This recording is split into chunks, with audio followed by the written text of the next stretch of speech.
What's going on, guys? It's Tony with Urban Girl Scout Media, living the dream as always, and thank you so much for being back with me here today. I am going to talk about the list. That's right, the 300 cards from the Zendikar Rising set boosters that can be any 300 cards from Magic's history that are not on the reserve list. Were suspect to show up here, and we've known about 3 cards that were going to be in it, and I talked about that in a few weeks ago in a Living the Dream episode. There's like Pact of Negation, Muscle Sliver, and some Lorwyn card, and I said at the time that I was really excited because it showed they were going to go wide. They're going to do some fan favorites, things like that, and that's what we've seen. So I have here from the magic.wizards.com website. This is actually the third page of um, the spoiler list. I was looking through here and just wanted to make a video. I thought that was pretty cool. I mean, they have some classics like Simeon's Spirit Guide. I believe I saw Skull Clamp on here. Did see Scroll Rack. Um, so just a lot of Skull Clamp. A lot of really cool cards. Uh, Even some classics. And you look at some of the printings they're going to choose. Pretty cool. So 300 cards, it'd be really tough to go through everything. I figured that the best thing to do would be for me to pick the 10 cards that, in my opinion at least, are the biggest ones that are being reprinted. So you see kind of page 3 here, and I'll keep scrolling. I'll change it to page 2 and then scroll through and bring up my list. So that's the 10 cards to me that really stood out on the right there. That's the 10 cards that really stood out, and it was actually hard to keep it at just 10. I mean, like even as we go through, you see like Nisa is on there. There's a couple other like Necrotic Sliver, like some uncommon cards even. This bad boy, the Michael Sith. So there's cards all over the place that really could have made this list, but for me, Scroll Rack, Temporal Manipulation, Nykthos, that Devotion Land. Emrakul is getting reprinted. That's pretty badass. I mean, I guess depending upon how you feel. The Chain Veil I thought was pretty cool. Brazen Borrower, Phyrexian Tower, Chroma's Memorial, Land Tax, and Food Chain.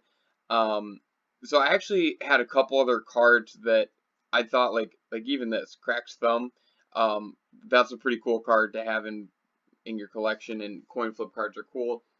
The Plains from Unhinged is in here. Just all kinds of really weird stuff. Imperious Perfect, that's another, the elf, that's another really good card. Like, I mean, some of these are kind of weird. This is definitely what a lot of people are identifying as the higher end, and I didn't even put all the cards that are considered higher end. I think Renin 6 is on here. Godsire, you see him there. Goblin Lore, that's another really popular card that's got some cash value attached to it. Gemstone Mine, that's pretty popular. So overall, I'd say that the list is pretty cool, pretty popular, pretty popular topic right now amongst the Magic the Gathering community. And my take is pretty simple. I'm hearing a lot of mixed information on how it's going. Food chain? Yeah, that's right, baby, Mercadian. I'm hearing a lot of mixed information on how this is going to be distributed in terms of like the print rate and things like that. Does kind of concern me just a bit. And I think that until we know more about that, it's going to be a little enlightened tutor. That's another, jeez, that's another one that almost made it on the list, but to me personally, kind of lists. Dryad Arbor, another great card. So I've heard a little bit of stuff here and there about, well, there's going to be a distinct different print run. We'll have to see. That's going to really dictate a lot of stuff about this. Another tutor. I love that they've got 2 of the tutors in here. But I think this is an interesting concept, and I don't have any huge complaints. I would hope that they would just do normal reprint runs. I'm trying to think of where I heard that Bloodgast. No, apparently there we go. I'm trying to think of where I heard that there was a potential, and then where is Awakening. That was the other one I really wanted to point out. Awakening is another really cool card that they're reprinting. So, but no, I've watched some videos, heard some talk, seen some chatter online, read some articles that the print running might not be as consistent with this as with other comparable products.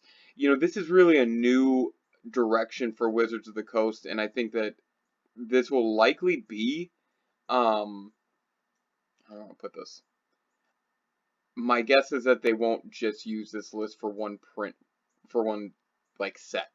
My guess is that they will do the same cards for whatever the next set of collector boosters is.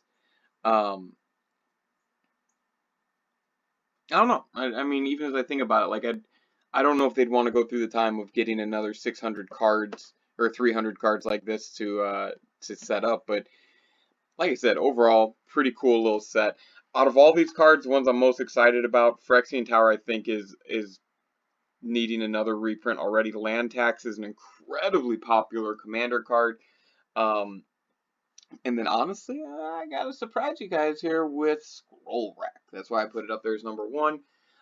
That's a card that I think has shot up a lot over the past few weeks and definitely needs the reprint. And then I think Chain Veil, pretty interesting. Pretty interesting card and pretty interesting inclusion there. And then I think there was a few others like the old Angel's Grace. That was one of the first cards that you actually see if you go in alphabetical order. In terms of kind of the heat, but keep in mind that this is not 300 cards of desirable reprints. This is 300 cards total. And I think the cards that I've highlighted here today are really the sought after cards. They are the cards people are going to go after. And there's other ones in the set. I didn't highlight all of them.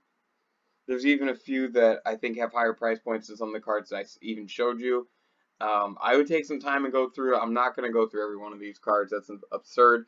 But you did see like there is distinct good all the way down to distinctively bad cards. So this is going to be interesting. So if you buy a booster box, shouldn't it be like you should expect to get, what, 7 to 9? If it's every fourth and it's 36 packs. Yeah, should be like, maybe 9 if they're doing every 4 packs. I'm just trying to think of the math here, and if I'm trying to check my notes, see if maybe there's any talk of a reduced amount, but I don't think so. It's going to be an interesting product, though, and I highly encourage you guys to go through these lists. Like, this was pretty cool to look and see what sets are getting what reprints. And I mean, even as we go through this, Platinum Angel, Platinum, Platinum, Platinum, Wrath of God. I already pointed out Cruel Tutor. Like, there's some pretty cool stuff on here. Renin 6 is on here. Emrakul, talked about him already. Training Grounds, I didn't even bring that one up. That's one of the bigger ones, actually. When you think about it, I don't think that card's ever been reprinted. So this is his first reprint. So there's a lot of cards in here that I would definitely take some time and look through. I'm excited. It's going to be a learning experience, just like a lot of stuff. I think I've become that guy who I want to be on the middle of the fence until we see what the outcome is.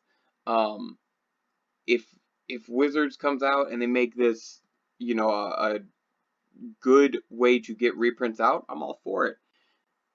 They don't have a history doing that, and a meaningful reprint to them was, when you think about everyone's favorite topic, fetch lands.